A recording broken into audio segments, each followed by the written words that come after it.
ਵੀ ਦਸੀਏ ਕਿ ਇੱਧਰ ਵੀ ਜੀ ਲੁਕੇ ਨੇ ਤੇ ਇੱਧਰ ਵੀ ਲੁਕੇ ਨੇ। ਉਹ ਪੁਲਿਸ ਵਾਲਾ ਉੱਧਰ ਜਾਂਦਾ ਰਿਹਾ ਤੇ ਠੁੱਡੇ ਮਾਰ ਕੇ ਲਿਆਂਦਾ ਰਿਹਾ। ਜਿਹੜੇ ਨਹੀਂ ਨਾ ਹੋਏ 5-6 ਜੀ ਉਹਨਾਂ ਨੂੰ ਬਹੁਤ ਜ਼ਿਆਦਾ ਮਾਰਿਆ ਸੀ ਉਹਨਾਂ ਨੇ। ਉੱਥੇ ਸਾਡੇ ਤੱਕ ਆਵਾਜ਼ ਜਾਂਦੀ ਸੀ, ਸਾਡੇ ਤੋਂ ਬੜੀ ਦੂਰ ਉਹਨਾਂ ਕਰਕੇ ਮਾਰਿਆ ਕੁੰਬੀ 'ਚ ਗੱਡੀ 'ਚ ਪਾ ਕੇ। ਤੇ 10 ਬੰਦੇ ਉੱਥੇ ਖਤਰਾ ਵੀ ਹੁੰਦਾ ਨਾ, ਲੁੱਟਣ ਵਾਲੇ ਜ਼ਿਆਦਾ ਹੁੰਦੇ ਨੇ ਰਾਹ 'ਚ। ਕੌਣ ਲੁੱਟਦਾ? ਇਹੀ ਪਾਕਿਸਤਾਨੀ ਵੀ ਲੁੱਟਦੇ ਨੇ। ਪਾਕਿਸਤਾਨੀ ਨਹੀਂ, ਉਹ ਇੰਗਲਿਸ਼ 'ਚ ਉਹਨੇ ਕਿਹਾ ਤੁਸੀਂ 80-85 ਜੀ ਸੋ ਪੂਰੇ ਜੀ ਇੱਥੇ ਕਰੋ, ਨਹੀਂ ਤੇ ਤੁਹਾਨੂੰ ਅਸੀਂ ਮਾਰਨਾ। ਅਸਲਾਮ ਵਾਲੇਕੁਮ ਦੋਸਤੋ, ਅੱਜ ਅਵੈਸ ਭਾਈ ਦੀ ਡੰਕੀ ਦੀ ਸਟੋਰੀ ਦਾ 7ਵਾਂ ਪਾਰਟ ਤੁਹਾਡੇ ਨਾਲ ਸ਼ੇਅਰ ਕਰਾਂਗੇ, ਜਿਹੜਾ ਬੋਸਨੀਆ ਦੇ ਕੈਂਪ ਲਿਪੇ ਤੋਂ ਸਟਾਰਟ ਹੋਏਗਾ। ਤੇ ਇੱਕ ਤੁਹਾਡੇ ਅੱਗੇ ਛੋਟੀ ਜਿਹੀ ਗੁਜ਼ਾਰਿਸ਼ ਹੈ, ਤੇ ਅਵੈਸ ਭਾਈ ਦਾ ਟਿਕਟੋਕ ਦਾ ਚੈਨਲ ਅਕਾਊਂਟ ਹੈ ਇੱਕ ਨਾ, ਤੇ ਉਹਦੇ ਤੇ ਯਾਰ ਤੁਸੀਂ ਫਾਲੋ ਨਹੀਂ ਕਰਦੇ ਪਏ। ਉਹਨਾਂ ਮੈਨੂੰ ਫੇਰ ਆਖਿਆ ਕਿ ਯਾਰ ਕੋਈ ਵੀ ਮੈਨੂੰ ਫਾਲੋਵਰ ਨਹੀਂ ਵੱਧਦੇ ਪਏ ਹੈ, ਤੁਸੀਂ ਸਟੋਰੀ ਤੇ ਵਾਵਾ ਇਹਨਾਂ ਦੀ ਲਾਈਕ ਕਰਦੇ ਪਏ, ਤਾਂ ਫਾਲੋ ਕਰੋ। ਲਿੰਕ ਥੱਲੇ ਵੀ ਮੈਂ ਦੇ ਦਾਂਗਾ, ਤਸਵੀਰ ਵੀ ਹੈ ਸਾਈਡ ਤੇ ਤੁਹਾਨੂੰ ਨਜ਼ਰ ਆਈਏਗੀ। ਤੇ ਹੁਣ ਅੱਗੋਂ ਉਹਨਾਂ ਦੀ ਸਟੋਰੀ ਸੁਣਨੇ ਆ ਜੀ। ਲੋ ਜੀ ਅਵੈਸ ਭਾਈ, ਮੈਂ ਲਾਣਾ ਤੁਹਾਨੂੰ ਇੱਥੇ ਲਾ ਹੰਡਾ। ਹਾਂਜੀ ਸੁਣਾਓ ਜੀ। ਸਭ ਤੋਂ ਪਹਿਲਾਂ ਤਾਂ ਅਸਲਾਮ ਵਾਲੇਕੁਮ ਸਾਰੇ ਭਰਾਵਾਂ ਨੂੰ ਜਿਹੜੇ ਮੇਰੀ ਵੀਡੀਓ ਲਾਈਕ ਕਰਦੇ ਨੇ, ਪਸੰਦ ਕਰਦੇ ਨੇ। ਤੇ ਅਸੀਂ ਉੱਥੋਂ ਬੋਸਨੀਆ ਲਿਪੇ ਕੈਂਪ ਤੋਂ ਸ਼ੁਰੂ ਕਰਨੇ ਆ, ਜਿਹੜਾ ਬੋਸਨੀਆ 'ਚ ਲਿਪਾ ਕੈਂਪ ਹੈ, ਜਿੱਥੋਂ ਗੇਮਾਂ ਵਗੈਰਾ ਨਿਕਲਦੀਆਂ ਨੇ ਇਟਲੀ ਨੂੰ। ਉੱਥੋਂ ਅਸੀਂ ਤਕਰੀਬਨ ਅਸੀਂ ਜਿਸ ਟਾਈਮ ਬੋਸਨੀਆ ਕੈਂਪ 'ਚ ਪਹੁੰਚੇ ਨਹੀਂ, ਉਹ ਮੇਨ ਰੋਡ 'ਤੇ ਆਏ ਹਾਂ। ਅਸੀਂ ਮੇਨ ਰੋਡ ਤੋਂ ਅਸੀਂ ਤਕਰੀਬਨ ਵਾਹਵਾ ਕੋਈ 4-5 ਕਿਲੋਮੀਟਰ ਸੀ ਕੈਂਪ। ਆਲੇ ਦੁਆਲੇ ਜੰਗਲ ਹੀ ਸੀ, ਕੋਈ ਮਤਲਬ ਘਰ ਵਗੈਰਾ ਨਹੀਂ ਸਨ ਹੈ ਉੱਧਰ।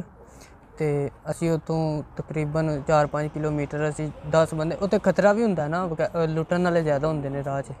ਕੌਣ ਲੁੱਟਦਾ? ਇਹੀ ਪਾਕਿਸਤਾਨੀ ਵੀ ਲੁੱਟਦੇ ਨੇ। ਪਾਕਿਸਤਾਨੀ ਨਹੀਂ, ਹੋਰ ਅਰਬੀ ਮਤਲਬ ਜਾਂ ਹੋਰ ਵੀ ਬਹੁਤ ਜ਼ਿਆਦਾ ਨੇ ਲੁੱਟਣ ਵਾਲੇ। ਇਹ ਲੁੱਟਣ ਦਾ ਵੀ ਬੜਾ ਖਤਰਾ ਹੁੰਦਾ ਸੀ ਨਾ। ਅਸੀਂ ਰਾਤ ਨੂੰ ਫਿਰ ਟਾਈਮ ਵੀ ਤਕਰੀਬਨ 12-1 ਦਾ ਸੀ ਜਿਸ ਟਾਈਮ ਅਸੀਂ ਲਿਪੇ ਕੈਂਪ 'ਚ ਆਏ ਹਾਂ। ਤੇ ਤਕਰੀਬਨ ਲਿਪੇ ਕੈਂਪ 'ਚ ਗਏ ਹਾਂ। ਉੱਥੇ ਜਾ ਕੇ ਉਹਨਾਂ ਨੇ ਬਾਹਰ ਖਿਲਾਰਤਾ ਸਾਨੂੰ। ਉਹ ਕਹਿੰਦੇ ਨੇ ਤੁਹਾਡੇ ਟੋਕਨ ਬਣਾ ਕੇ ਨਾ ਫਿਰ ਅੰਦਰ ਵਾੜਾਂਗੇ। ਫਿਰ ਉਹ ਟੋਕਨ ਉਹਨਾਂ ਕਿਹਾ ਚਲੋ ਸੁਬਾਹ ਤੁਹਾਨੂੰ 8-9 ਵਜੇ ਉੱਠਿਆ ਜੇ, ਟੋਕਨ ਬਣਾ ਕੇ ਤੁਹਾਨੂੰ ਨਾਸ਼ਤਾ ਕਰਾਵਾਂਗੇ। ਹੁਣ ਕੋਈ ਨਹੀਂ ਹੈ, ਰੋਟੀ ਛੋਟੀ ਕੋਈ ਸ਼ੈ ਨਹੀਂ ਹੈ, ਮਤਲਬ ਇਵੇਂ ਹੀ ਸੌਣਾ ਪੈਣਾ। ਜੇ ਤੁਸੀਂ ਖਾਣੀ ਹੈ ਉੱਥੇ ਹੋਟਲ ਬਣਿਆ ਹੋਇਆ ਪਾਕਿਸਤਾਨੀਆਂ ਦਾ, ਤੇ ਉੱਥੋਂ ਮਿਲੇਗੀ ਤੁਹਾਨੂੰ। ਆਪਣੇ ਪੈਸਿਆਂ ਦੀ ਲੈਣੀ ਜੇ। ਅਸੀਂ ਉਹਨੂੰ ਕਿਹਾ ਠੀਕ ਹੈ। ਤੇ ਜਦੋਂ ਅਸੀਂ ਖੈਮੇ ਬਣੇ ਸਨ, ਖੈਮੇ ਅਸੀਂ ਵੇਖੇ ਨੇ, ਤੇ ਖੈਮਿਆਂ 'ਚ ਲੈ ਕੇ ਗਏ ਨੇ, ਤੇ ਉੱਥੇ ਬਿਲਕੁਲ ਵੀ ਜਗ੍ਹਾ ਨਹੀਂ ਸੀ ਹੈ ਕਿ ਇੱਕ ਬੰਦਾ ਵੀ ਲੇਟ ਜਾਵੇ। ਪੂਰੇ ਫੁੱਲ ਖੈਮੇ ਹੋਏ ਸਨ, ਤੇ ਸਰਦੀ ਵੀ ਵਾਹਵਾ ਸੀ। ਸਹੀ ਹੈ। ਅਸੀਂ ਮਤਲਬ ਅੰਦਰ ਗਏ ਹਾਂ, ਜਗ੍ਹਾ ਇੰਤਜ਼ਾਮ ਕਰਦੇ ਰਹੇ ਹਾਂ, ਲੱਭਦੇ ਰਹੇ ਹਾਂ, ਨਹੀਂ ਲੱਭੀ, ਕੋਈ ਵਾਕਫ ਨਹੀਂ ਸੀ ਹੈ। ਤੇ ਉਹਨਾਂ ਕਿਹਾ ਮਸਜਿਦ 'ਚ ਜਗ੍ਹਾ ਹੈ, ਉਹ ਵੀ ਖੈਮਿਆਂ ਦੀ ਬਣੀ ਹੋਈ ਹੈ ਮਸਜਿਦ। ਹਾਂਜੀ। ਅਸੀਂ ਉੱਥੇ ਰਾਤ ਨੂੰ ਇੱਕ ਰਾਤ ਕੱਢੀ ਸਹੀ ਹੈ ਸੌ ਕੇ। ਤੇ ਅਗਲੇ ਦਿਨ ਅਸੀਂ ਸੁਬਾਹ ਉੱਠੇ ਹਾਂ, ਤੇ ਉਹਨਾਂ ਸਾਡਾ ਕਾਰਟ ਬਣਵਾਇਆ, ਨਿੱਕਾ ਜਿਹਾ ਟੋਕਨ ਹੁੰਦਾ ਰੋਟੀ ਵਾਲਾ ਉੱਥੇ। ਤੇ ਉੱਥੇ ਫਿਰ ਮੇਰੇ ਪਿੰਡ ਦਾ ਜੀ ਇੱਕ ਮਿਲਿਆ ਸਾਨੂੰ। ਉਹਨੇ ਫਿਰ ਸਾਡੀ ਜਗ੍ਹਾ ਵੀ ਬਣਵਾਈ ਖੈਮਿਆਂ 'ਚ। ਮਤਲਬ ਇੱਕ ਦੂਸਰੇ ਨਾਲ ਅਸੀਂ ਇੱਕ ਬੈੱਡ 'ਤੇ 2-2 3-3 ਜਣੇ ਹੋ ਕੇ ਪੈ ਗਏ, ਗੁਜ਼ਾਰਾ ਕੀਤਾ। ਫਿਰ ਜਿਵੇਂ ਕਿ ਜੀ ਨਿਕਲਦੇ ਰਹੇ, ਸਾਡੀ ਜਗ੍ਹਾ ਬਣਦੀ ਰਹੀ ਉੱਥੇ। ਤੇ ਫਿਰ ਅਸੀਂ ਮਤਲਬ ਵਾਹਵਾ ਜਿਹੜਾ ਨਾ ਇੱਕ ਦਿਹਾੜੀ ਗੁਜ਼ਰੀ। ਰੋਟੀ ਪਾਣੀ ਦਾ ਜਿਹੜਾ ਨਿਜ਼ਾਮ ਸੀ ਹੈ, ਜਿਵੇਂ ਕਿ ਰੋਟੀ ਜਿਹੋ ਜਿਹੀ ਦਿੰਦੇ ਸਨ ਉਹ ਨਹੀਂ ਸੀ ਖਾਈ ਜਾਂਦੀ। ਅਸੀਂ ਫਿਰ ਪੈਸੇ ਪਾ ਕੇ ਨਾ ਥੋੜ੍ਹੇ ਸਾਰੇ ਰੋਟੀ ਥੋੜਾ ਦੱਸ ਦਿਓ। ਰੋਟੀ ਇਹ ਦਿੰਦੇ ਸਨ, ਬ੍ਰੈਡ ਹੋ ਗਈ, 2-2 ਪੀਸ ਬ੍ਰੈਡਾਂ ਦੇ ਹੁੰਦੇ ਨੇ, ਤੇ ਇਹ ਜੈਮ ਹੁੰਦੇ ਸੁਬਾਹ ਦਿੰਦੇ ਨੇ ਇੱਕ ਪੁੜੀ ਇੰਨੀ ਕੁ, ਸ਼ਾਇਦ ਵੇਖੀ ਹੋਵੇ ਵੇਖਣ ਵਾਲੇ ਨੇ ਵੀਡੀਓ। ਤੇ ਦਿਨੇ ਦਿੰਦੇ ਨੇ ਸਾਲਨ ਇਹਨਾਂ ਦਾ ਹੀ ਹੁੰਦਾ, ਮਤਲਬ ਜਿਵੇਂ ਪਾਪੜ ਪਾਣੀ 'ਚ ਉਬਾਲ ਕੇ ਦੇ ਵਿੱਚ ਲੂਣ ਮਿਰਚਾਂ ਪਾ ਕੇ। ਸਹੀ ਹੈ। ਤੇ ਉਦੋਂ ਵੀ ਬ੍ਰੈਡ ਹੀ ਦਿੰਦੇ ਨੇ ਨਾਲ। ਮਤਲਬ ਸਾਡੇ ਕੋਲ ਨਹੀਂ ਸੀ ਖਾਈ ਜਾਂਦੀ ਨਾ, ਆਦੀ ਨਹੀਂ ਨਾ ਬੰਦਾ, ਆਦੀ ਨਹੀਂ ਹੁੰਦਾ। ਅਸੀਂ ਤੇ ਪਰੌਠੇ ਰੋਟੀਆਂ ਇਹ ਖਾਣ ਗਿੱਜੀਆਂ ਨਾ, ਤੇ ਉਹ ਬੜੇ ਪਸੰਦ ਕਰਦੇ ਨੇ। ਮਕਰੋਨੀਆਂ ਹੋ ਗਈਆਂ, ਇਹ ਚੀਜ਼ਾਂ ਨਾ ਇੱਥੋਂ ਦੇ ਲੋਕ ਬਹੁਤ ਜ਼ਿਆਦਾ ਖਾਂਦੇ ਨੇ। ਤੇ ਅਸੀਂ ਤੇ ਆਦੀ ਨਹੀਂ ਸੀ। ਇੱਕ ਟਾਈਮ ਜਦੋਂ ਸ਼ਾਮੀ ਜਿਹੜੀ ਰੋਟੀ ਆਉਂਦੀ ਸੀ, ਉਹ ਪੋਕੇ ਚਾਵਲ ਆਉਂਦੇ ਸਨ, ਤੇ ਤਕਰੀਬਨ ਨਾਲ ਇੱਕ 2-2 3-3 ਬ੍ਰੈਡਾਂ ਦੇ ਪੀਸ ਦਿੰਦੇ ਸਨ। ਫਿਰ ਕਈ ਵਾਰ ਖਾ ਲੈਂਦੇ ਸੀ, ਅਸੀਂ ਨਹੀਂ ਸੀ ਖਾਂਦੇ। ਅਸੀਂ ਦੁਕਾਨ ਤੋਂ ਮੁੱਲ ਲੈ ਲੈਂਦੇ ਸਾਂ, ਮਤਲਬ ਉਹ ਖਾਧੀ ਨਹੀਂ ਸੀ ਜਾਂਦੀ ਆ। ਪੋਕੇ ਚੌਲ ਵਿੱਚੋਂ ਕੱਚੀਆਂ ਲਾਲ ਮਿਰਚਾਂ ਜਿਹੜੀਆਂ ਨੇ ਨਾ, ਕੱਚੀਆਂ ਫੁੱਲ, ਤੇ ਲੂਣ ਮਿਰਚਾਂ ਪਾ ਕੇ ਨਾ ਇਵੇਂ ਜਿਵੇਂ ਗੁਜ਼ਾਰਾ ਕਰੀਦਾ। ਇਵੇਂ ਕਦੀ ਜਦੋਂ ਪੈਸੇ ਨਹੀਂ ਸਨ ਹੁੰਦੇ ਨਾ, ਜਦੋਂ ਡਿਪੋਰਟ ਹੋ ਕੇ ਆਉਂਦੇ ਸਾਂ ਉੱਥੋਂ ਕਰੋਸ਼ੀਆ ਤੋਂ, ਫਿਰ ਅਸੀਂ ਜਾਂਦੇ ਹਾਂ ਚਲੋ 2-4 ਦਿਨ ਉੱਥੇ ਹੀ ਖਾਂਦੇ ਸਾਂ ਕੈਂਪ ਦੀ। ਉੱਥੇ ਤੁਸੀਂ ਦੱਸ ਦਿਓ ਇੱਕ ਹੋਟਲ ਹੈ ਉਹ ਪਾਕਿਸਤਾਨੀ ਦਾ, ਉਹ ਜ਼ਰਾ ਥੋੜਾ ਦੱਸੋ ਕਿਸ ਤਰ੍ਹਾਂ ਦਾ? ਪਾਕਿਸਤਾਨੀਆਂ ਦਾ ਹੋਟਲ ਹੈ, ਉੱਥੇ ਹਰ ਚੀਜ਼ ਮਿਲਦੀ ਹੈ। 2 ਨੇ ਹੋਟਲ, ਉੱਥੇ ਮਤਲਬ ਸਾਲਨ, ਬਿਰਿਆਨੀ, ਰੋਟੀਆਂ, ਪਰਾਠੇ ਆਲੂ ਵਾਲੇ, ਬਹੁਤ ਜ਼ਿਆਦਾ ਮਤਲਬ ਹਰ ਚੀਜ਼ ਮਿਲਦੀ ਹੈ। ਤੇ ਉਹ ਪੈਸੇ ਦੇ ਕੇ ਲੈਣਾ, ਉਹ ਕੈਂਪਲ ਤੋਂ ਨਹੀਂ ਹੈ। ਅੱਛਾ ਅੱਛਾ ਅੱਛਾ। ਅਸੀਂ ਪੈਸੇ ਦੇਣੇ ਤੇ ਲੈਣੇ। ਉਂਝ ਵੈਸੇ ਉਹ ਦੇ ਵੀ ਛੱਡਦੇ ਨੇ, ਜਿਵੇਂ ਕਿ ਉਹਨਾਂ ਨੂੰ ਪਤਾ ਲੱਗੇ ਉਹ ਜੀ ਡਿਪੋਰਟ ਹੋ ਕੇ ਆਏ ਨੇ, ਚਲੋ ਉਹਨਾਂ ਕੋਲ ਪੈਸੇ ਨਹੀਂ ਆ ਹੈਲਪ ਤੌਰ ਤੇ। ਸਹੀ ਹੈ। ਤੇ ਕੀ ਉੱਥੇ ਪ੍ਰਾਈਸ ਹੈ ਬਿਰਿਆਨੀ ਦੀ, ਕਿੰਨੀ ਹੋਏਗੀ? ਰੋਟੀ ਥੋੜਾ ਥੋੜਾ ਦੱਸ ਦਿਓ, ਹੁਣ ਆਈਡੀਆ ਹੋ ਜਾਏ। 3 ਮਾਰਕ ਦੀ ਹੈ ਬਿਰਿਆਨੀ ਦੀ ਪਲੇਟ, 3 ਦੀ ਹੋਈ ਹੈ ਸਬਜ਼ੀ ਜਾਂ ਗੋਸ਼ਤ ਵਗੈਰਾ ਦੀ ਪਲੇਟ, ਤੇ 1 ਯੂਰੋ ਦਾ ਇੱਕ ਕੈਮ ਦਾ ਪਰਾਠਾ। ਉੱਥੇ ਕੈਮ ਚੱਲਦੇ ਨੇ ਨਾ ਬੋਸਨੀਆ, ਤੁਹਾਨੂੰ ਪਹਿਲੇ ਵੀ ਦੱਸਿਆ ਪਹਿਲੀ ਵੀਡੀਓ 'ਚ। ਅੱਛਾ ਅੱਛਾ, ਸਹੀ ਹੈ। ਤੇ ਉਹ ਆਪਣਾ ਤਕਰੀਬਨ ਇਵੇਂ ਹੀ ਅਸੀਂ ਨਾ 5-6 ਦਿਨ ਗੁਜ਼ਰੇ ਨੇ। ਤੇ ਫਿਰ ਸਾਡਾ ਨਾ ਜ਼ਹਨ ਬਣਿਆ ਮਤਲਬ ਕਿ ਗੇਮ ਬਸ ਛੋਟੀ ਜੀ, ਉਹ ਕੈਂਪ 'ਚੋਂ ਬਾਹਰ ਤੁਸੀਂ ਆ ਸਕਦੇ ਹੋ ਆਪਣੀ ਮਰਜ਼ੀ ਨਾਲ, ਜਿਹੜਾ ਮਰਜ਼ੀ? ਹਾਂ, ਉਹ ਉੱਥੇ ਕੋਈ ਰੋਕ ਟੋਕ ਸਹੀ ਹੈ, ਨਹੀਂ ਠੀਕ ਹੈ ਹੈ। ਜੀ। ਇਵੇਂ ਕੈਂਪ ਹੈ ਕਿ ਚਾਰੋਂ ਪਾਸੇ ਉਹਦੇ ਦਰਵਾਜ਼ੇ ਖੁੱਲ੍ਹੇ ਨੇ, ਕੋਈ ਸ਼ਹਿਰ ਜਾ ਰਿਹਾ, ਕੋਈ ਗੇਮ ਲਾ ਰਿਹਾ। 100 ਦੇ ਹਿਸਾਬ ਨਾਲ ਆਵਾਮ ਜਾਂਦੀ ਸੀ ਬਾਹਰ, 100 ਦੇ ਹਿਸਾਬ ਨਾਲ ਆਂਦੀ ਵੀ ਸੀ। ਅੱਛਾ ਅੱਛਾ। ਤੇ 5-6 ਦਿਨ ਇਵੇਂ ਗੁਜ਼ਾਰਾ ਕੀਤਾ। ਬਾਕੀ ਗੁਜ਼ਰਨੇ ਤੇ ਗੁਜ਼ਰਨ ਵਾਸਤੇ ਦਿਨ ਚੜ੍ਹਦਾ ਨਾ। ਬਿਲਕੁਲ। ਤੇ ਸਾਡੀ ਸਲਾਹ ਬਣੀ ਕਿ ਇੱਕ ਗੇਮ ਲਾਈਏ। ਘਰਦਿਆਂ ਨਾਲ ਵੀ ਮਸ਼ਵਰਾ ਕੀਤਾ। ਮੇਰੇ ਨਾਲ ਦੇ ਜੀ ਕਹਿੰਦੇ ਨੇ 3500 ਯੂਰੋ ਜਿਹੜਾ ਹੈ ਨਾ ਭਰ, ਪੱਕੀ ਗੇਮ ਕਰ। ਮੈਂ ਵੀ ਘਰਦਿਆਂ ਨਾਲ ਮਸ਼ਵਰਾ ਕੀਤਾ। ਘਰ ਦੇ ਫਿਰ ਕਹਿੰਦੇ ਨੇ ਇੱਕ ਲਾ ਕੇ ਤੇ ਵੇਖ ਲਾ। ਹੁਣ ਮਤਲਬ ਪੱਕੀ ਕਿ ਦੂਸਰੀ? ਪੱਕੀ, ਕੱਚੀ ਪੱਕੀ ਆ 3500 4000 ਯੂਰੋ ਵਾਲੀ। ਉਹਦੇ 'ਚ ਕੀ ਹੁੰਦਾ ਮਤਲਬ? ਉਹਦੇ ਵਿੱਚ ਇਹ ਹੈ ਕਿ ਬੰਦਾ ਜਲਦੀ ਪਹੁੰਚ ਜਾਂਦਾ। ਨਹੀਂ, ਪੱਕੀ 'ਚ ਮਤਲਬ ਕਿੰਜ ਲੈ ਕੇ ਜਾਂਦੇ ਨੇ, ਥੋੜਾ ਦੱਸੋ ਨਾ। ਪੱਕੀ 'ਚ ਇਵੇਂ ਟੈਕਸੀ ਪੁਆਇੰਟ ਤੇ ਡੈਂਕਰ ਲੈ ਕੇ ਜਾਂਦਾ, ਸਹੀ ਹੈ। ਅੱਗੋਂ ਫਿਰ ਟੈਕਸੀ ਚੁੱਕਦੀ ਹੈ। ਅੱਛਾ ਅੱਛਾ ਅੱਛਾ, ਸਹੀ। ਟੈਕਸੀ ਫਿਰ ਅੱਗੇ ਸਲਵੀਨੀਆ ਬਾਰਡਰ ਤੇ ਲਾਂਦੀ। ਤੁਰਨਾ ਘੱਟ ਪੈਂਦਾ ਹੈ। ਟੁਰਨਾ ਘੱਟ ਪੈਂਦਾ। ਸਹੀ ਹੋ ਗਿਆ। ਜਿਹੜੀ ਆ ਕੱਚੀ ਹੈ, ਇਹਦੇ ਤੇ ਤੋੜੋ ਤੋੜ ਹੀ ਪੈਦਲ ਜਾਣਾ। ਤੋੜ ਲੀਪੇ ਤੋਂ ਲੈ ਕੇ ਤੋੜ ਇਟਲੀ ਟ੍ਰਿਸਟੇ ਤੱਕ ਪੈਦਲ ਜਾਣਾ। ਸਹੀ ਹੋ ਗਿਆ। ਤੇ ਅਸੀਂ ਉਹਦੇ ਨਾਲ ਸਲਾਹ ਮਸ਼ਵਰਾ ਕੀਤਾ, ਉਹਦੇ ਨਾਲ ਡੈਂਕਰ ਨਾਲ। ਪੈਸੇ ਮੁਕਾਏ ਆਪਣੇ। ਤਕਰੀਬਨ ਉਹਨੇ ਕਿਹਾ ਕਿ ਜਿੰਨੇ ਦੇਲੇ ਦੇ ਦੀ, ਉਹ ਵਾਕਫ ਹੀ ਸੀ। ਤੇ ਉਹਨੇ ਕਿਹਾ ਸਹੀ ਹੈ, ਟੈਨਸ਼ਨ ਨਹੀਂ ਹੈ ਮੇਰੇ, ਅਸੀਂ ਨਾ 1-2 ਦਿਨਾਂ ਤੱਕ ਨਿਕਲਣਾ ਤੇ ਆਪਣਾ ਸਮਾਨ ਸਮੂਨ ਜਿਹੜਾ ਕੁਝ ਤੁਹਾਨੂੰ ਚਾਹੀਦਾ, ਖਾਣ ਪੀਣ ਵਾਲਾ। ਹਾਂਜੀ। ਤੇ ਪੈਸੇ ਪੂਸੇ ਪਾਕਿਸਤਾਨ ਕੱਪੜੇ ਤੇ ਚੱਲ ਚੁਲ ਜਾਂਦੇ ਸਨ। ਮਹੀਨਾ ਕਿਹੜਾ ਸੀ? ਸਰਦੀ ਸੁਰਦੀ ਸੀ? ਮਹੀਨਾ ਮੈਨੂੰ ਛਾ ਕੇ 6ਵਾਂ-7ਵਾਂ ਸੀ। ਸਰਦੀ ਹੋਏਗੀ ਉੱਥੇ? ਹਾਂਜੀ। ਅੱਛਾ। ਪਹਿਲੀ ਗੇਮ ਲਾਈ ਸੀ ਉਸ ਟਾਈਮ ਮੈਂ ਉੱਥੋਂ। ਤੇ ਕਹਿੰਦਾ ਪੈਸੇ ਪੂਸੇ ਮੰਗਾ ਲਓ ਨਾ, ਮਤਲਬ ਮਾਰਕੀਟ ਵਗੈਰਾ ਲੈਣੀ ਹੁੰਦੀ ਏ। ਅਸੀਂ ਪੈਸੇ ਪੂਸੇ ਮੰਗਾ ਲਏ। ਅਗਲੇ ਦਿਨ ਅਸੀਂ ਨਾ ਜੁਮਾ ਪੜ੍ਹਦਿਆਂ ਸਾਰ ਨਾ, ਜੁਮੇ ਵਾਲਾ ਦਿਨ ਸੀ ਜਿੱਦਣ ਨਿਕਲੇ ਆ, ਜੁਮਾ ਸਾਰਿਆਂ ਨੇ ਪੜ੍ਹਿਆ। ਪੜ੍ਹ ਕੇ ਤੇ ਇੱਕ ਪਹਾੜੀ ਤੇ ਜੀ ਇਕੱਠੇ ਹੁੰਦੇ ਨੇ ਸਾਰੇ। ਇਕੱਠੇ ਕਰਕੇ ਫਿਰ ਉਹ ਅੱਧਿਆਂ ਨੂੰ ਨਾ ਬਾਹਰ ਰੋਡ, ਮੇਨ ਰੋਡ ਆਉਂਦਾ, ਮੇਨ ਰੋਡ ਕ੍ਰਾਸ ਕਰਾ ਕੇ ਨਾ ਫਿਰ ਸਾਰੇ ਜੀ ਇਕੱਠੇ ਹੋ ਜਾਂਦੇ ਨੇ। ਅਸੀਂ ਤਕਰੀਬਨ 60-70 ਜੀ ਸਾਂ। ਤੇ 60-70 ਜੀ ਤਕਰੀਬਨ ਉੱਥੋਂ ਬਿਆਸ ਜਾਂਦਿਆਂ ਨੂੰ, ਜਿੱਥੋਂ ਮਾਰਕੀਟ ਵਗੈਰਾ ਲੈਣੀ ਹੈ, ਵਿੱਚੋਂ ਦੀ ਅਸੀਂ ਗਏ ਆ ਬੋਸਨੀਆ ਦੇ ਵਿੱਚ ਹੀ। ਕੈਂਪ ਤੋਂ ਬਿਆਸ ਜਾਣਾ ਇਹ ਕਿੰਨੇ 27-28 ਕਿਲੋਮੀਟਰ ਹੈ। ਪੈਦਲ ਗਏ ਹੋ? ਹਾਂਜੀ, ਪੈਦਲ ਗਏ ਆ ਉੱਥੋਂ। ਤੇ ਪੈਦਲ ਜਾ ਕੇ ਉੱਥੇ ਸ਼ਾਮੀ ਜੁਮਾ ਪੜ੍ਹਦਿਆਂ ਸਾਰ ਨਿਕਲਿਆ ਤੇ ਸ਼ਾਮੀ ਅਸੀਂ 7-8 ਵਜੇ ਪਹੁੰਚ ਗਏ ਸਾਂ ਬਿਆਸ ਸ਼ਹਿਰ 'ਚ। ਰਾਤ ਉੱਥੇ ਸਟੇ ਕੀਤਾ ਇਵੇਂ। ਅਗਲੇ ਦਿਨ ਸੁਬਾਹ ਉੱਠੇ ਆ ਅਸੀਂ, ਮਾਰਕੀਟ ਦੀ ਸਾਰੇ 2-2 3-3 ਹੋ ਕੇ ਨਾ ਆਪਣਾ ਸਮਾਨ, ਬੈਗ, ਮਤਲਬ ਹੋਰ ਬੈਗ ਜਾਂ ਮਾਰਕੀਟ ਵਗੈਰਾ ਜਿਹੜੀ ਕਿ ਖਾਣ ਪੀਣ ਦਾ 10-12 ਦਿਨਾਂ ਦਾ ਸਮਾਨ ਲੈਣਾ ਸੀ, ਅਸੀਂ ਜੋ ਵੀ ਲਿਆ ਸਹੀ ਹੈ। ਤੇ ਉਹ ਸਾਰੇ ਆਪਾਂ ਆਪਣਾ ਲੈ ਕੇ ਆ ਗਏ ਨਾ। ਤੇ ਦਿਨੇ ਅਸੀਂ ਉੱਥੇ ਹੀ ਨਾ ਜੰਗਲ 'ਚ ਚਾਵਲ ਲੈ ਕੇ ਆਏ ਆ। ਅਸੀਂ ਚਾਵਲ ਪਕਾਏ ਨੇ, ਸਾਲਨ ਪਕਾਇਆ। ਤੇ ਉੱਥੇ ਨਹੀਂ, ਉਹ ਪਤੀਲੇ ਪਏ ਹੁੰਦੇ ਨੇ ਜੰਗਲਾਂ 'ਚ, ਆਵਾਮ ਉੱਥੇ ਰਹਿੰਦੀ ਸੀ ਨਾ ਆਵਾਮ। ਤੇ ਉਹ ਪਤੀਲੇ ਵੱਡੇ ਪਤੀਲੇ ਪਏ ਹੁੰਦੇ ਨੇ, ਬੰਗਾਲੀਆਂ ਨੇ ਬਣਾਏ ਸਨ ਚੌਲ ਤੇ ਇਹ ਸਾਲਨ। ਅਸੀਂ ਨਹੀਂ ਹੱਥ ਵੀ ਲਾਇਆ। ਸਾਨੂੰ ਉਹਨਾਂ ਲਾਉਣ ਵੀ ਨਹੀਂ ਸੀ ਦਿੱਤਾ। ਉਹਨਾਂ ਤਕਰੀਬਨ 10 ਕਿਲੋ ਚਾਵਲ ਪਕਾਏ ਸਨ ਉੱਧਰ। 70 ਬੰਦੇ ਸਾਂ। ਹਾਂ, ਡੇਗ ਹੀ ਹੋ ਗਈ। ਤੇ 2-3 ਵਾਰੀ ਪਤੀਲੀਆਂ 'ਚ ਕਰਕੇ ਪਕਾਏ ਉਹਨਾਂ ਨੇ, ਮਤਲਬ 10 ਕਿਲੋ ਚਾਵਲ 3-3 ਕਿਲੋ ਪਕਾਏ, 3.5 ਕਿਲੋ, ਇਵੇਂ 2-2 ਕਿਲੋ। ਜੇ ਉੱਥੇ ਪੁਲਿਸ ਪੈ ਜਾਂਦੀ ਤੇ? ਨਹੀਂ, ਪੁਲਿਸ ਕੋਈ ਟੈਨਸ਼ਨ ਨਹੀਂ ਆ। ਉੱਥੇ ਜਰਮਨੀ ਵਾਲੇ ਡਾਕਟਰ ਆਏ ਸਨ ਸਾਡੇ ਕੋਲ, ਮਤਲਬ ਕਿ ਤੁਹਾਡੀ ਤਬੀਅਤ ਸਿਹਤ ਸੈੱਟ ਹੈ। ਡੰਗੀ ਲਾਉਣ ਦੇ ਕਾਬਲ ਹੈ ਤੁਸੀਂ? ਹਾਂਜੀ, ਬਿਲਕੁਲ। ਉਹਨਾਂ ਬਕਾਇਦਾ ਸਾਨੂੰ ਦਵਾਈਆਂ ਦੇ ਕੇ ਗਏ ਨੇ। ਜਿਹਨੂੰ ਖਾਰਸ਼ ਸੀ, ਖਾਰਸ਼ ਦੀ ਦਵਾਈ ਦੇ ਗਏ ਨੇ। ਖਾਂਸੀ ਸੀ, ਉਹਨੂੰ ਖਾਂਸੀ ਦੀ ਦਵਾਈ ਦੇ ਕੇ ਗਏ ਨੇ। ਸਾਰਾ ਪ੍ਰੋਟੋਕੋਲ। ਜੰਗਲ 'ਚ ਆਉਂਦੇ ਨੇ ਡਾਕਟਰ, ਆਉਂਦੇ ਨੇ ਬਕਾਇਦਾ ਮੈਂ ਕਹਿੰਦਾ ਹਰ ਸਹੂਲਤ ਦਿੰਦੇ ਨੇ। ਅਸੀਂ ਮਾਰਕੀਟ ਲੈ ਕੇ ਨਾ ਸਾਰੇ ਮਤਲਬ ਤਿਆਰ ਹੋ ਗਏ। ਅਸੀਂ ਹਨੇਰੇ ਪਏ ਨਾ ਪਿੰਡ 'ਚੋਂ ਗੁਜ਼ਰਨਾ ਸੀ ਤੇ ਹਨੇਰਾ ਪਿਆ ਨਾ ਤੇ ਅਸੀਂ ਤਕਰੀਬਨ 80-85 ਜੀ ਹੋ ਗਏ ਸਾਂ ਸ਼ਾਮ ਤੱਕ।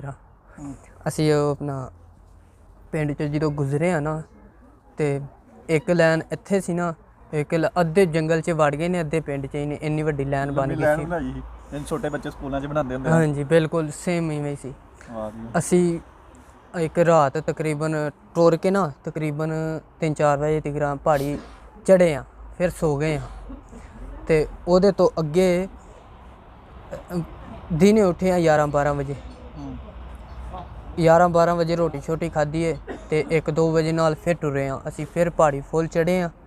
ਚੜ੍ਹ ਕੇ ਬਾਰਡਰ ਦੇ ਉੱਤੇ ਮੇਨ ਤੇ ਬਹਿ ਗਏ। ਬਾਰਡਰ ਤੇ ਕੋਈ ਤਾਰਾਂ ਸ਼ਾਰਾਂ ਨਹੀਂ ਲੱਗੀਆਂ। ਕਰੋਸ਼ੀਆ ਤੇ ਸਰਬੀਆ ਦਾ ਜਿਹੜਾ ਬਾਰਡਰ, ਬੋਸਨੀਆ ਦਾ, ਕਰੋਸ਼ੀਆ ਦੇ ਤੇ ਕਰੋਸ਼ੀਆ ਦੇ ਬਾਰਡਰ ਤੇ ਅਸੀਂ ਜਾ ਕੇ ਬਹਿ ਗਏ ਆ।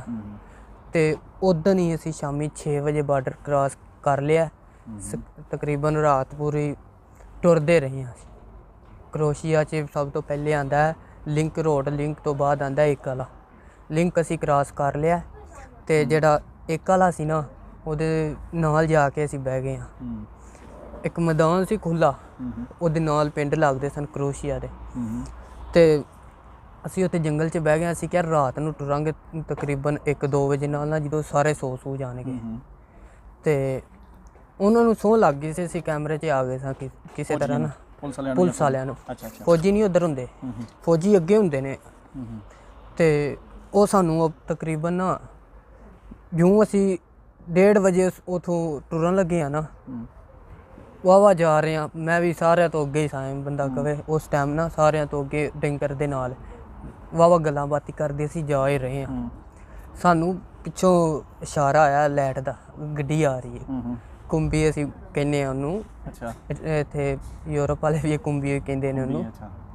ਤੇ ਉਹਦੀ ਲਾਈਟ ਆਈ ਹੈ ਤੇ ਟੈਂਕਰ ਕਹਿੰਦਾ ਲਾਈਟ ਆ ਰਹੀ ਪਿੱਛੇ, ਜਿਹੜਾ ਸਕਾਟ 'ਤੇ ਹੁੰਦਾ। ਉਹਨੇ ਕਿਹਾ ਲਾਈਟ ਆ ਰਹੀ ਹੈ। ਉਹਨੇ ਟੈਂਕਰ ਨੂੰ ਜਾ ਕੇ ਦੱਸਿਆ।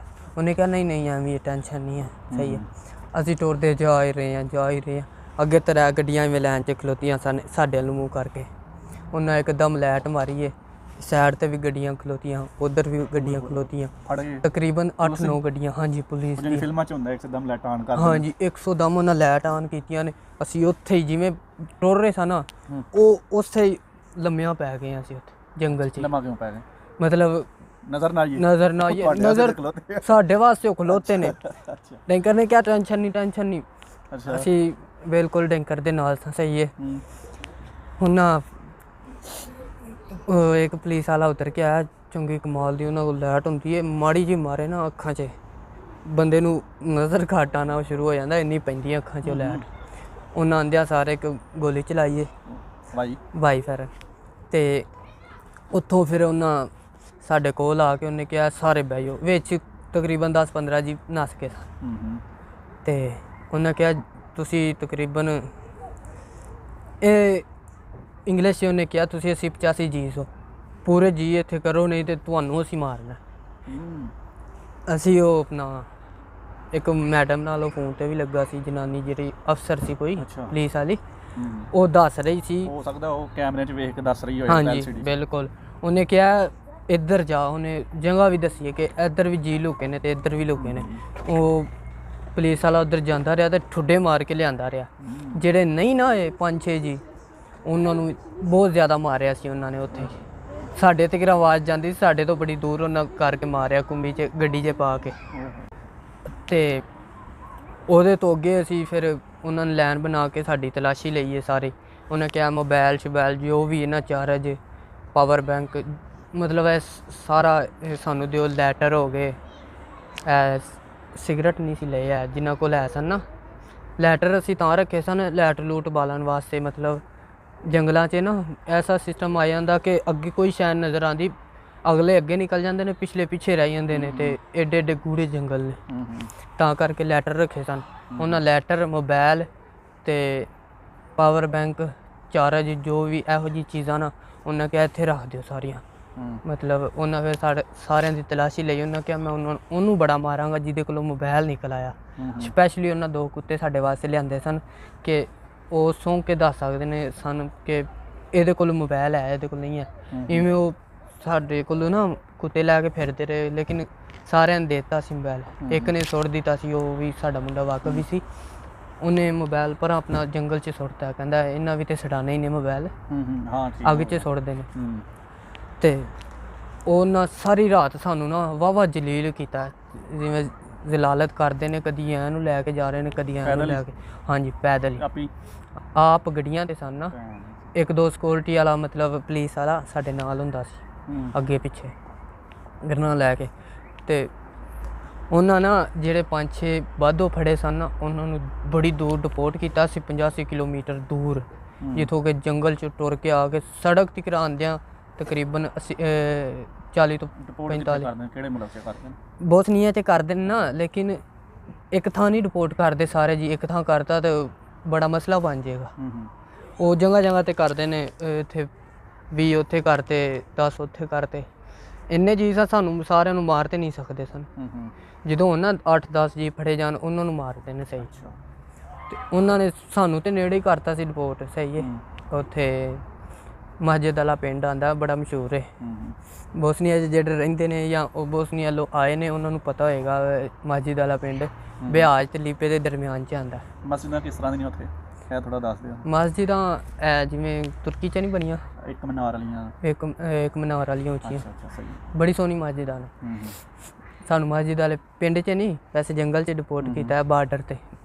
ਪਿੰਡ ਜਾਂਦਿਆਂ ਨੂੰ ਤਕਰੀਬਨ 8-10 ਕਿਲੋਮੀਟਰ ਪਿੰਡ ਲੱਗਦਾ ਸੀ। ਉਦੋਂ ਸਾਨੂੰ ਤੇ 25-30 ਕਿਲੋਮੀਟਰ ਡਿਪੋਰਟ ਕੀਤਾ ਨਾ ਕੈਂਪ ਤੋਂ। ਕਈਆਂ ਨੂੰ ਦੂਰ ਕੀਤਾ, ਉਹ ਸਾਰਾ ਦਿਹਾੜੀ ਟੁਰ ਕੇ ਆਏ ਨੇ।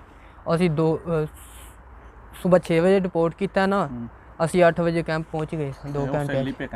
ਹਾਂਜੀ, ਵਾਪਸੀ। ਤੇ ਵਿੱਚ ਕੋਈ ਬਿਹਾਰ ਚਲਾ ਗਿਆ ਸ਼ਹਿਰ, ਅਸੀਂ ਕੋਈ ਕੈਂਪ 'ਚ ਚਲਾ ਗਿਆ, ਕੋਈ ਵਲੀਕਾ ਕੈਂਪ ਇੱਕ, ਉੱਥੇ ਚਲੇ ਗਏ ਜੀ। ਉੱਥੋਂ ਵੀ ਗੇਮਾਂ ਨਿਕਲਦੀਆਂ ਨੇ ਨਾ, ਮਤਲਬ ਹੈ ਸਲਵੀਨੀਆ ਟੈਕਸੀ ਵਾਲੀਆਂ। ਤੇ ਉੱਥੇ ਅਸੀਂ ਗਏ ਹਾਂ ਕੈਂਪ 'ਚ ਸਾਰੀ ਆਵਾਮ ਸੁੱਤੀ ਸੀ। ਮੈਂ ਸੋਚਿਆ ਕਿ ਗੇਮ ਟਰਾਲੇ ਵਾਲੀ ਬੜੀ ਮਸ਼ਹੂਰ ਹੈ ਉੱਥੇ, ਨਾਂ ਨਹੀਂ ਮੈਂ ਲੈਂਦਾ, ਲੇਕਿਨ ਮੈਂ ਕਿਹਾ ਸ਼ਾਇਦ ਉਹਦੀ ਗੇਮ ਨਾ ਨਿਕਲਦੀ ਹੋਵੇ ਕਿ ਸਾਰੀ ਜਨਤਾ ਉੱਥੇ ਗਈ ਹੈ। ਕੋਈ ਬਾਹਰ ਫਿਰ ਟੁਰ ਨਹੀਂ ਰਿਹਾ, ਸਿਕਿਉਰਿਟੀ ਵਾਲੇ ਵੀ ਸੁੱਤੇ ਨੇ, ਸਾਰਾ ਮਤਲਬ ਕੋਈ ਨਜ਼ਰ ਹੀ ਨਹੀਂ ਸੀ ਆ ਰਿਹਾ ਕੈਂਪ 'ਚ। ਤੇ ਠੀਕ ਹੈ। ਅਸੀਂ ਆਪਣਾ ਕੈਂਪ 'ਚ ਮਤਲਬ ਗਏ ਹਾਂ, ਉੱਥੇ ਜਾ ਕੇ ਹੋਟਲ ਵੀ ਨਹੀਂ ਸੀ ਉਸ ਟਾਈਮ ਖੁੱਲ੍ਹਿਆ, ਤੇ ਭੁੱਖ ਨਹੀਂ ਸੀ ਆ। ਜਿੰਨਾ ਸਮਾਨ ਲੈ ਗਏ ਸਾਂ ਸਾਰਾ ਅੱਗ 'ਚ ਆਪਣੇ ਹੱਥੀਂ ਸੁੱਟ ਕੇ ਆਏ ਸਾਂ ਨਾ। ਅੱਗ ਸੜਾਇਆ ਸਾਰਾ ਕੁਝ? ਹਾਂ, ਸੜਾ ਛੱਡਦੇ ਨੇ। ਤੇ ਉਹਨਾਂ ਕਿਹਾ ਟਾਈਮ ਵੀ ਦਿੰਦੇ ਨੇ ਕਿ ਆਪਣਾ ਜੋ ਖਾਣਾ ਪੀਣਾ ਖਾ ਲਓ, ਅਸੀਂ ਸਮਾਨ ਤੁਹਾਨੂੰ ਨਾਲ ਲੈ ਕੇ ਨਹੀਂ ਜਾਣ ਦੇਣਾ। ਮਤਲਬ ਜੈਕਟਾਂ ਵਗੈਰਾ, ਸ਼ੂਜ਼, ਹਰ ਚੀਜ਼ ਲਵਾ ਲੈਂਦੇ ਨੇ। ਤੇ ਉੱਥੇ ਅਸੀਂ ਕੈਂਪ 'ਚ ਗਏ ਹਾਂ। ਕੈਂਪ 'ਚ ਉਹਨਾਂ ਨੂੰ ਦੱਸਿਆ ਕਿ ਸਾਡੇ ਕੋਲ ਬੂਟ ਵੀ ਨਹੀਂ ਹੈ, ਕੱਪੜੇ ਵੀ ਨਹੀਂ ਹੈ। ਖੈਰ ਉਹਨਾਂ ਨੇ, ਜਿਹੜੇ ਪਾਕਿਸਤਾਨੀ ਹੁੰਦੇ ਨੇ, ਮਤਲਬ ਤਰਜਮਾਨੀ ਦੇ ਤੌਰ 'ਤੇ ਚੰਗੇ ਕੱਪੜੇ ਆਪੇ ਕੱਢ ਲੈਂਦੇ ਨੇ। ਮਾੜੇ ਭੈੜੇ ਚੰਗੇ ਜਿਹੜੇ ਹੁੰਦੇ ਨੇ, ਉਹ ਛਾਪਰਾਂ 'ਚ ਪਾ ਕੇ ਸਾਡੇ ਵਰਗਿਆਂ ਨੂੰ ਦੇ ਦਿੰਦੇ ਨੇ, ਜਿਹੜੇ ਰਿਪੋਰਟ ਹੋ ਕੇ ਆਉਂਦੇ ਨੇ। ਤੇ ਉਹਨਾਂ ਨੂੰ ਦੱਸਿਆ ਬੂਟ ਵੀ ਨਹੀਂ ਹੈ, ਤੇ ਮਤਲਬ ਕੱਪੜੇ ਵੀ ਨਹੀਂ ਹੈ। ਬੂਟ ਖੈਰ ਉਹਨਾਂ ਨਾ ਦਿੱਤੇ, ਕੱਪੜੇ ਸਾਨੂੰ ਇੱਕ ਟਰੋਜ਼ਰ ਸ਼ਰਟ ਦੇ ਦਿੱਤਾ। ਤੇ ਜੁੱਤੀਆਂ ਤੁਹਾਨੂੰ ਪਤਾ, ਬੂਟ ਲਵਾ ਲਏ ਉਹਨਾਂ ਨੇ? ਬੂਟ ਵੀ ਲਵਾ ਲਏ? ਹਾਂਜੀ, ਲਵਾ ਲਏ ਸਨ। ਤੇ ਅੱਗੇ ਫਿਰ ਅਸੀਂ ਇਵੇਂ ਹੀ ਆਪਣਾ ਜਿਹੜੇ ਅਸੀਂ ਖੈਮੇ 'ਚ ਸੌਂਦੇ ਸਾਂ ਨਾ, ਉੱਥੇ ਇੱਕ ਜੀ ਸੀ, ਉਹ ਨਹੀਂ ਸੀ ਗੇਮ ਲਾਉਂਦਾ ਨਾ, ਉਹ ਉੱਥੇ ਹੀ ਯੇਲਾ ਵਗੈਰਾ ਚਲਾਉਂਦਾ ਸੀ। ਯੇਲਾ ਕੀ ਹੁੰਦਾ? ਜਿਵੇਂ ਕਿ ਗੱਪਸ਼ਪ ਲਾਉਂਦੇ ਨੇ ਕੁੜੀਆਂ ਮੁੰਡਿਆਂ ਨਾਲ, ਐਵੇਂ ਐਡ ਹੋ ਜਾਂਦਾ। ਯੇਲਾ ਆਖਦੇ ਨੇ ਉਹਨੂੰ? ਪਤਾ ਨਹੀਂ, ਉਹ ਸਟਾਰ ਐਸ਼, ਇਵੇਂ ਉਹਦਾ ਨਾਂ ਹੀ ਅਸੀਂ ਸਟਾਰ ਐਸ਼ ਰੱਖਿਆ ਸੀ। ਸਟਾਰ ਐਸ਼? ਹਾਂਜੀ, ਉਹ ਮੁੰਡੇ ਦਾ ਵੀ ਨਾਂ ਸਟਾਰ ਐਸ਼ ਰੱਖਿਆ ਸੀ। ਉਹ ਸਟਾਰ ਐਸ਼ ਚਲਾਉਂਦਾ ਸੀ ਨਾ। ਉਹ ਕੀ ਸਟਾਰ ਐਸ਼? ਯੇਲਾ ਹੀ, ਮਤਲਬ ਯੇਲਾ ਟਾਈਪ ਮੁੰਡਿਆਂ ਨਾਲ ਗੱਪਸ਼ਪ ਹੁੰਦੀ ਏ। ਖੈਰ ਉਹ ਗੇਮ ਨਹੀਂ ਸੀ ਲਾਉਂਦਾ, ਉਹ ਸਾਡੀ ਜਗ੍ਹਾ ਬਚਾ ਕੇ ਰੱਖਦਾ ਸੀ ਕਿ ਜਦੋਂ ਤੁਸੀਂ ਆਓ ਤੇ ਇਸ ਤੱਕ ਅੱਗਾ ਟੁਰ ਜਾਓ। ਨਹੀਂ, ਉਹ ਆਪੋ ਵੀ ਨਹੀਂ ਸੀ ਨਿਕਲਦਾ ਨਾ। ਤੇ ਇਸ ਕਰਕੇ ਅਸੀਂ ਤਕਰੀਬਨ ਉੱਥੇ ਆਏ ਹਾਂ। ਉੱਥੇ ਤਕਰੀਬਨ ਸਾਨੂੰ ਫਿਰ ਹਫਤਾ ਜਿਹੜਾ ਨਾ ਇਵੇਂ ਲੰਘ ਗਿਆ, ਪਤਾ ਹੀ ਨਹੀਂ ਲੱਗਾ ਹਫਤਾ ਲੰਘ ਗਿਆ। ਇਵੇਂ ਸਿੱਧੇ ਪੱਧਰੇ ਹੋਏ ਆ ਅਸੀਂ। ਇੱਥੇ ਬਸ ਕਰੀਨੇ ਅੱਗੋਂ ਫਿਰ ਅਗਲਾ ਸਟੋਰੀ ਕਰਾਂਗੇ। ਹਾਂ ਬਿਲਕੁਲ। ਦੋਸਤੋ ਇਹ 7ਵਾਂ ਪਾਰਟ ਕੰਪਲੀਟ ਹੋ ਗਿਆ। ਤੁਹਾਡੇ ਅੱਗੇ ਛੋਟੀ ਜਿਹੀ ਰਿਕੁਐਸਟ ਹੈ ਕਿ ਅਵੈਸ ਭਾਈ ਨੂੰ ਟਿਕਟੋਕ ਤੇ ਯਾਰ ਫਾਲੋ ਕਰੋ। ਮਿਹਰਬਾਨੀ ਤੇ ਹੈ ਅਗਰ ਤੁਸੀਂ ਪਹਿਲੀਆਂ ਸਟੋਰੀਆਂ ਨਹੀਂ ਵੇਖੀਆਂ ਤੇ ਇਸ ਸਾਈਡ ਤੇ ਤੁਹਾਨੂੰ ਇੱਕ ਥੰਬਨੇਲ ਨਜ਼ਰ ਆਏਗਾ ਪਲੇਲਿਸਟ ਦਾ, ਉੱਥੇ ਕਲਿੱਕ ਕਰਕੇ ਤੁਸੀਂ ਪਿਛਲੀਆਂ ਸਟੋਰੀਆਂ ਵੇਖ ਸਕਦੇ ਹੋ। ਬਿਲਕੁਲ। ਤੇ ਆਪਣੀ ਦੁਆਵਾਂ 'ਚ ਯਾਦ ਰੱਖਿਓ। ਅੱਲਾ ਹਾਫਿਜ਼। ਅੱਲਾ ਹਾਫਿਜ਼।